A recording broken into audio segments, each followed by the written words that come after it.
from my morning commute in Washington, D.C. Welcome to the GCN Show.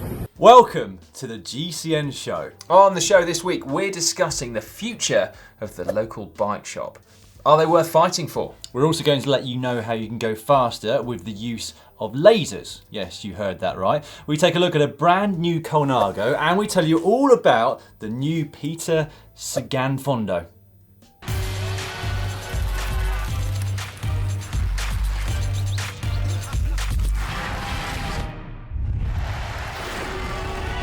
This week in the world of cycling, you learnt that we've got a new presenter. Welcome to GCN, Emma Pooley. Yeah, such exciting news. We're absolutely thrilled that she's going to be joining us. Emma, well, she brings something to the team that we've been lacking up to now, haven't we? Talent. Yeah. Yeah, after all, she's been a world champion. Yeah, and she won Flèche Wallonne. And she's won the Grand Prix Plouay. Twice. And the Trofeo Alfredo Binder. Twice. Yeah. I think that's enough of all that, actually. What you need to know is that she was very, very good. Hi, it's Emma here. I'm out in Spain with Matt this week with GCN. We've been filming some interesting content on descending and climbing and some stuff with Mitchelton Scott. Matt's been teaching me the ropes a bit at GCN. Neither of us has fallen off all week and we've both mostly been able to clip in, which is great. But I'm really looking forward to joining you guys at GCN HQ and being on the show. And she was on the Cervelo test team, which is scary as well. Right, this week we've also learned that Elon Musk is not the only person trying to get things into space. A gentleman from Minnesota attempted it on a homemade rocket bike by jumping off a roof. Yeah, he made a few adjustments to his bike, including putting some skis on it, attaching a motorbike exhaust pipe and using some homemade rocket fuel. Surprisingly though, his attempt failed and he just came crashing down to the floor. Yeah, that's unfortunate, isn't it? Now, we also learnt last week that 56% of you, ready for this, voted in favour of keeping Podium Girls. So, not what Dan and I think, but that's totally cool. Thank you very much for all your opinions and your comments as well. We got some really passionate and articulate responses, didn't we? So, yeah, on both sides of the debate. The people have spoken, I think. Right, here in the UK, industry magazine Bike Biz last week published an impassioned plea from a local bike shop owner. It was basically a call to arms to bring up the issues currently faced by the bike industry, and in particular, local bike shops. The title of the article, You Will Miss Us When We're Gone. Some independent retailers are, frankly, struggling to make ends meet. Many, in fact, have already gone out of business. Yeah, it is a difficult topic for us as well, in fact, because after all, one of our partners, Canyon, are at the spearhead of online cycle retail. In essence, it seems to boil down to the pressures of online shopping, which is firstly the price point, but also the choice you get. Yeah, on the flip side though, with online shopping, the argument goes that you don't get to try before you buy, you don't get that face-to-face interaction to discuss your purchase, and also you risk taking advantage of local bike shop owners if and when you need their assistance later down the line. Yeah, so you then have two questions, don't you? The first of which is, do you need local bike shops? And depending on your answer to that one, you could then ask, should we be fighting for them? Well, I tell you what, my heart says 100% yes, we should be fighting for them. Bike shops have played an incredibly important role in my cycling, and therefore my life, in fact, because the two are inextricably linked. So from putting up with me when I was a young kid, like just hanging around looking at shiny bits of bike that I couldn't afford, to then giving me my first sponsorship. Thank you again, Jerry from Mud Doc. Hopefully it's paid off in the end. I can imagine you were really annoying in the bike shop looking at stuff. I was very quiet, just stood there like... Yeah. To be fair, I was exactly the same, and I've got a similar story in my late friend John Marshman of Primera Sports also sponsored me when I was most in need of it at about the age of 18. It's not, though, unfortunately, as simple as pure nostalgia. So we actually have spoken to a couple of local bike shop owners, and the first one, when prompted, said, no, you shouldn't fight. His reason being that he, for example, buys books through Amazon, and he couldn't therefore ask his customers to have different buying habits than he has himself. Well, that's fair enough, I guess, isn't it? Begs the question, though, if we're not actively fighting for local bike shops, what can local bike shops do to survive?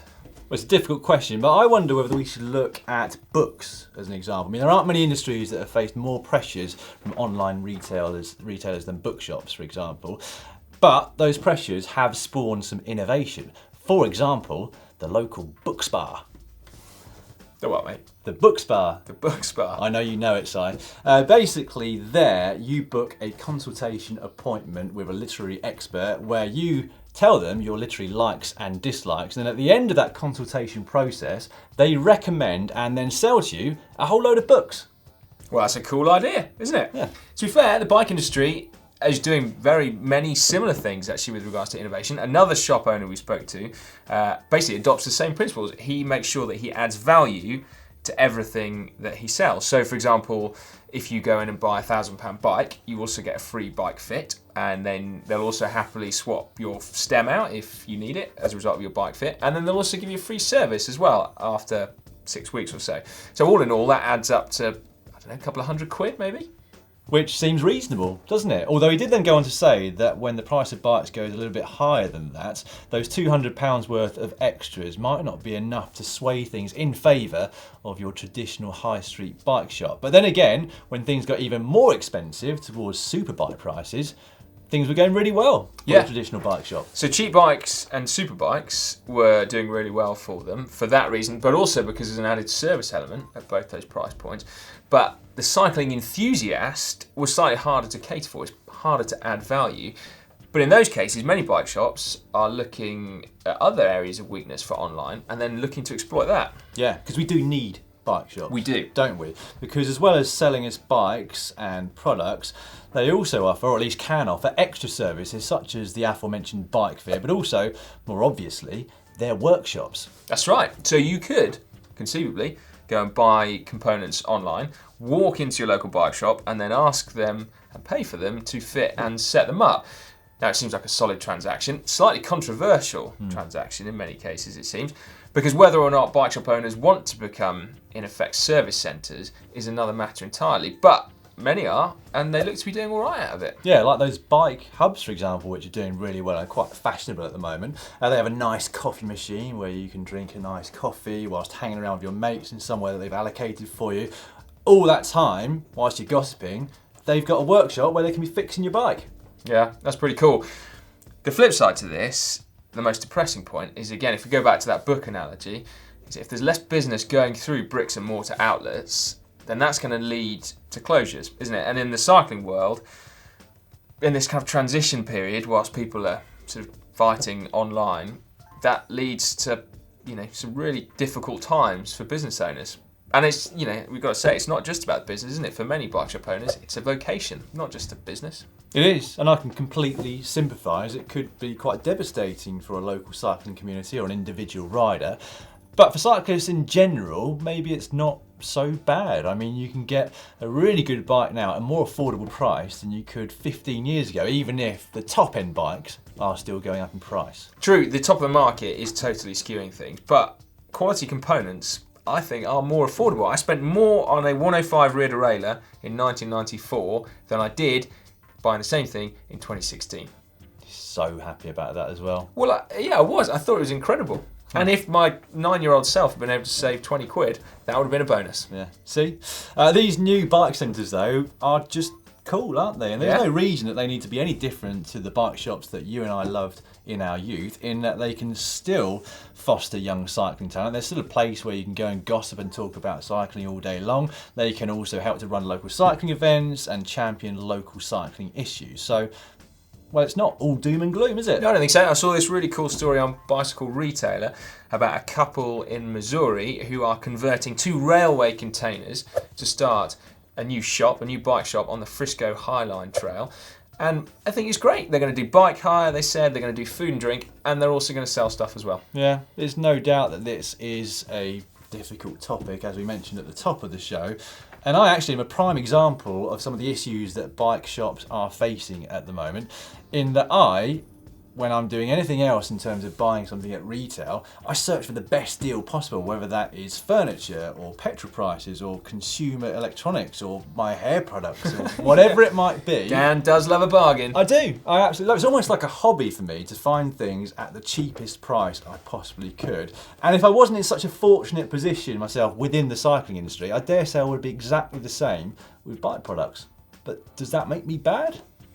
Well, We'll leave it up to you. This week, vote, is Dan bad? No. No. Seriously though, really interested to know what you think on this particular subject as well. I imagine there's probably a lot of people who work within the cycling industry watching this. It'd be good to know your thoughts, as well as the rest of us who are just cycling consumers as well. So vote up there. Should we fight for our local bike shops, or should our bike shops perhaps be fighting to keep us shopping there? It's going to be a difficult one. And to be honest with you, I don't know the answer. Don't know what I think either. I support my local high street when it comes to buying food and so forth, but there's a reason for me to do so. Whereas I think I'd struggle going in and spending 100% more on a replacement cassette just to support my local bike shop. I support the local pub, even though there's some cheaper beers down the road.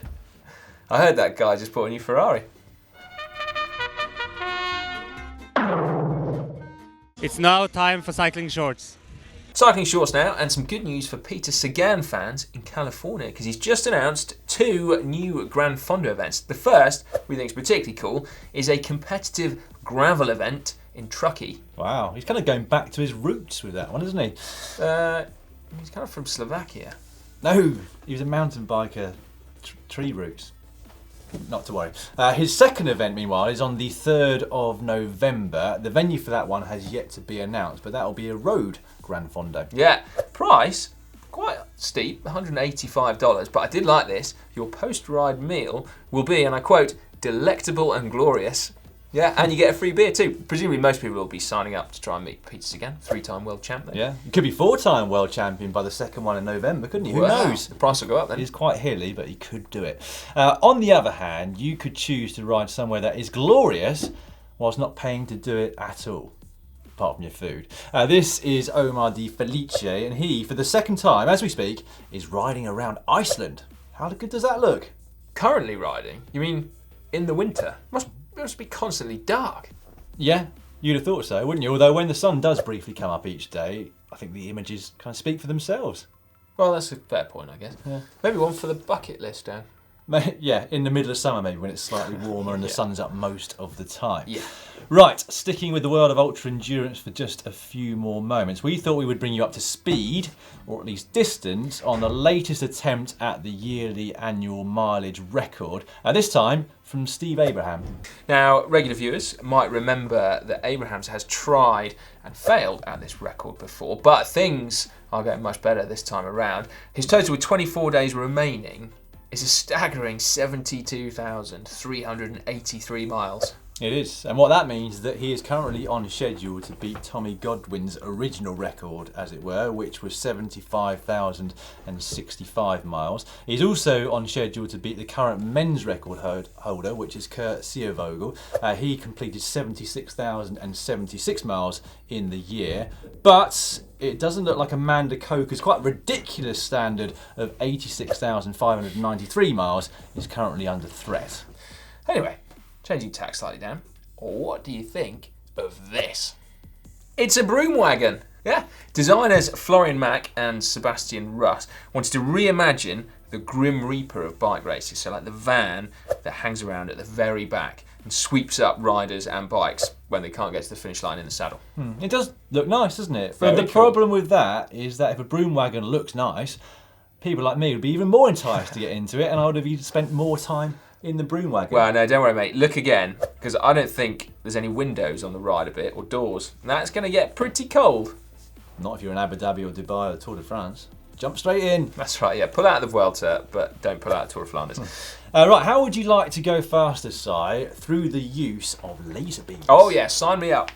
Well, it sounds like it could potentially work. This is from a study that graced the page of the International Journal of Sports Physiology and Performance. Oh, it was a cracking edition this month. It was, yeah. This one, though, was all about low-level laser therapy, which is kind of an alternative medicine with dubious effectiveness for pain relief in sufferers of arthritis, for example. But what it did found is a potential improvement in time to exhaustion in cycling time trials. Well, there you go. A marginal gain, if ever there was one. Expect to see a professional cycling team using it very soon.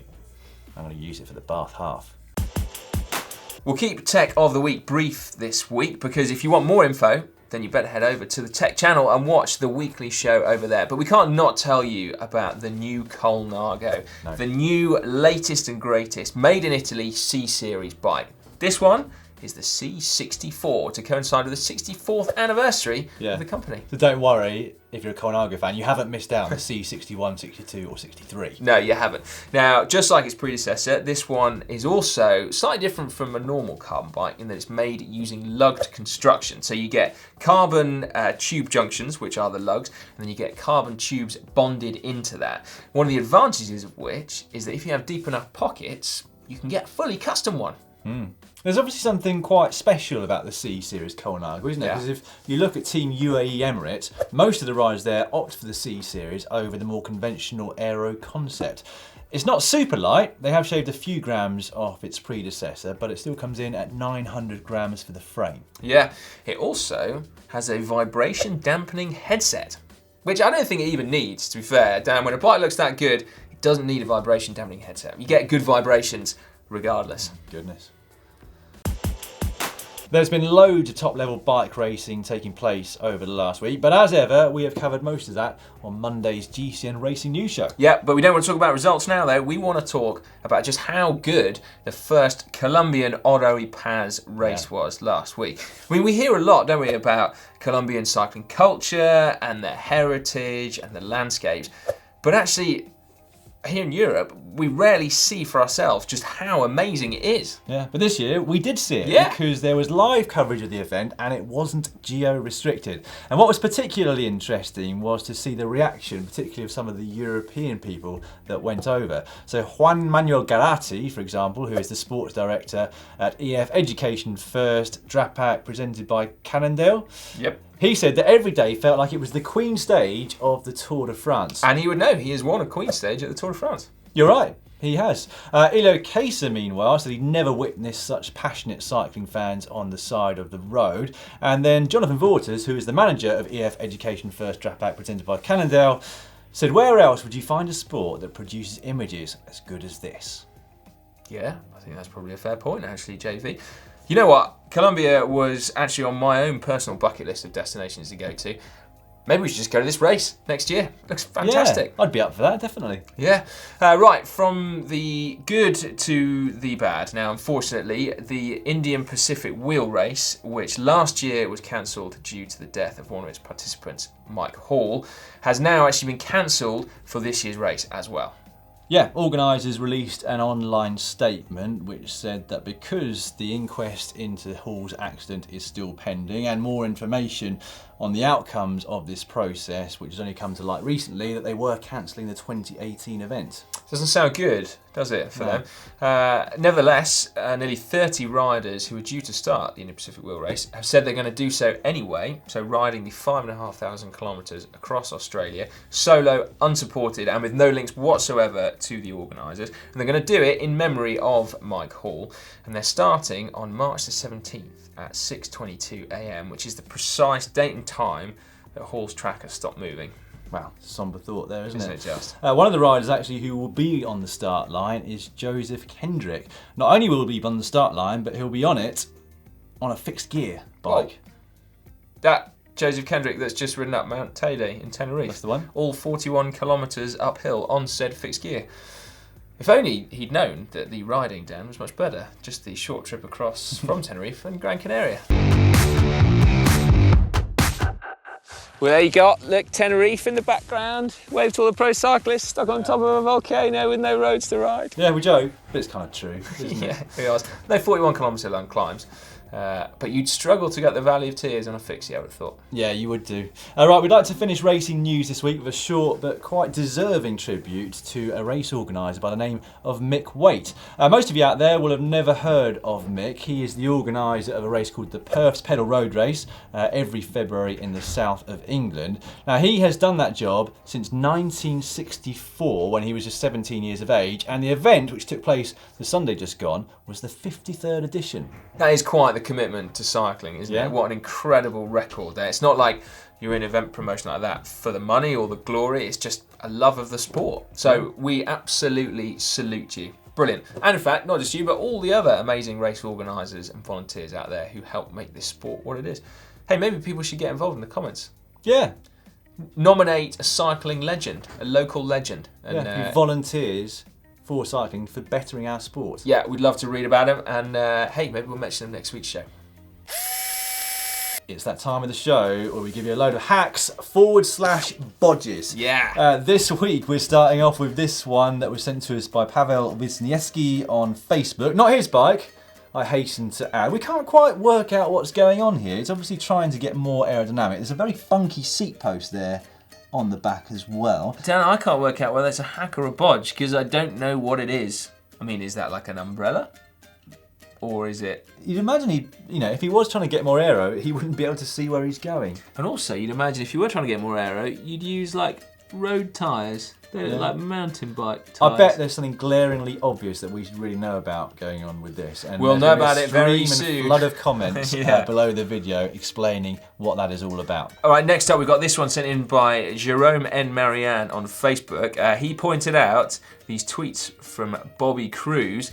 Look at this. So this is a mountain bike inner tube that is acting as a replacement STI lever hood. It's remarkably neat that. I Isn't can't it tell just? whether it stops right, whether it's the entire lever hood or whether it's just that couple of inches there in the centre. Either way, you've done a very neat job there. Yeah, that'd be grippy that, wouldn't it? Unbelievable. Yeah. Sticking with the inner tube theme. Sorry, is that a hack?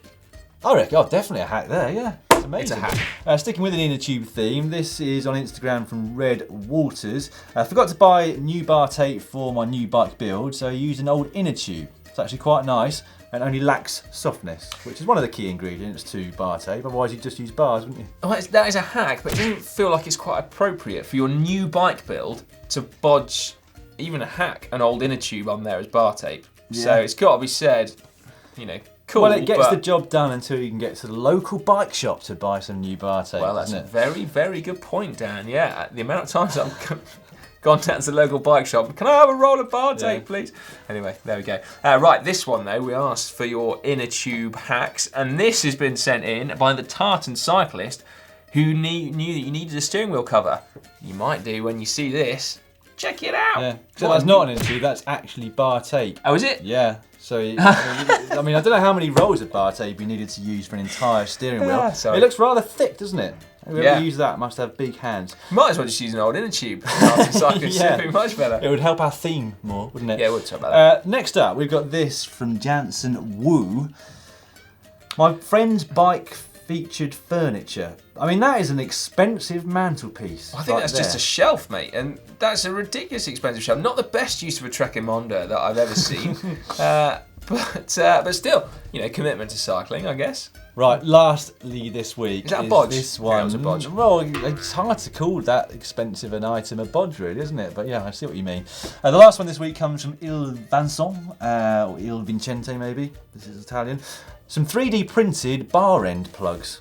You always lose them, don't you? So I guess if you can make them yourself quite cheaply, you might as well. He's got his name in there, hasn't he? Yeah? I don't know what the ASL, second whatever name that is. stands Yeah. for. Yeah. Hack. That's a hack from me.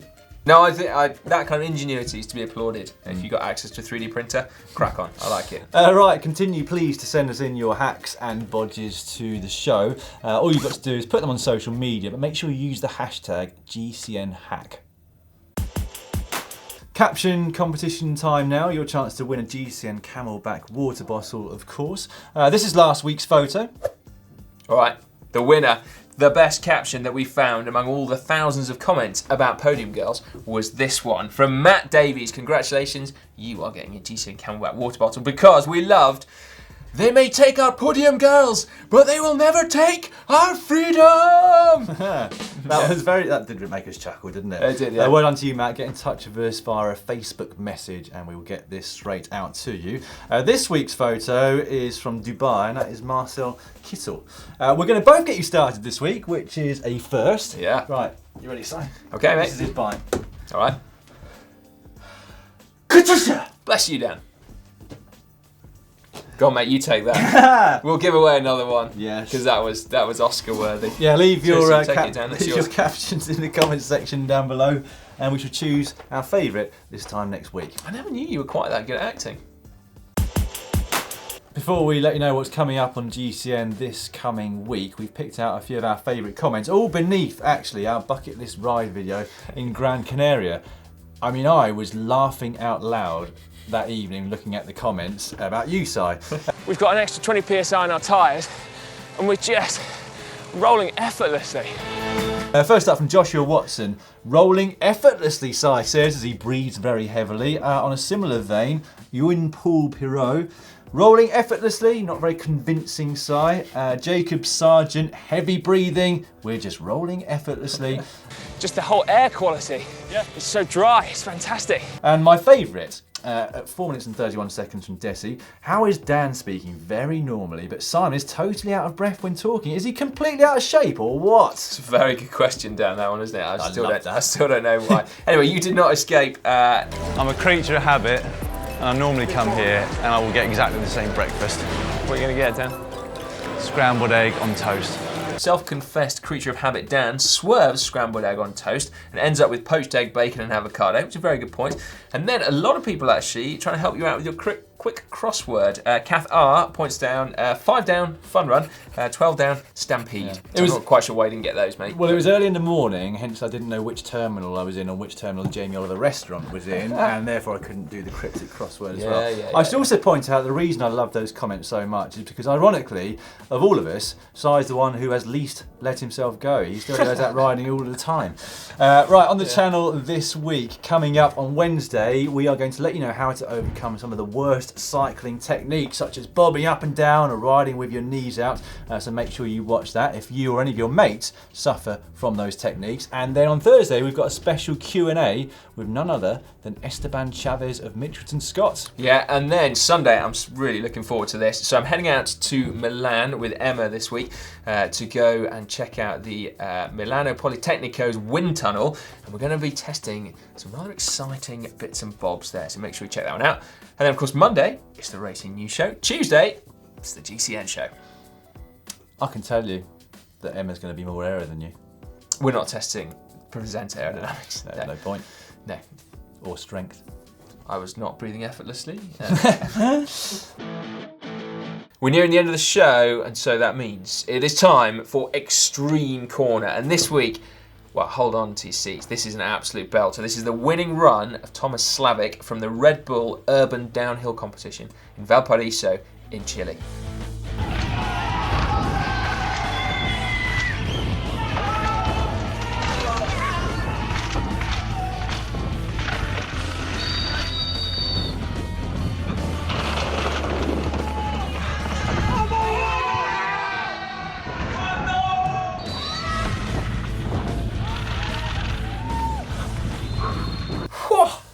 Those guys, they have got to have a screw loose. I mean, you just get things slightly wrong and your handlebar hits one of the metal fences on the side and you're down. Yeah, that is insane, isn't it? Absolutely insane. Me and Si were saying, we could probably do the first 200 metres without problems, couldn't we? Yeah. You know, that tarmac bit. Yeah, for sure. I can totally nail that tarmac. I reckon I could do a skid at the end of it as well. Well extreme. Right, well, that is the end of this week's GCN Show. If you've enjoyed it this week, please give us the thumbs up and don't forget to leave your opinions in the comment section just down below. Yeah, please do get stuck in. And if you want to watch a couple more videos, we've talked about our bucket list ride, but if you want to see that video, if you haven't already, or indeed the behind the scenes look that goes with it, click just down there.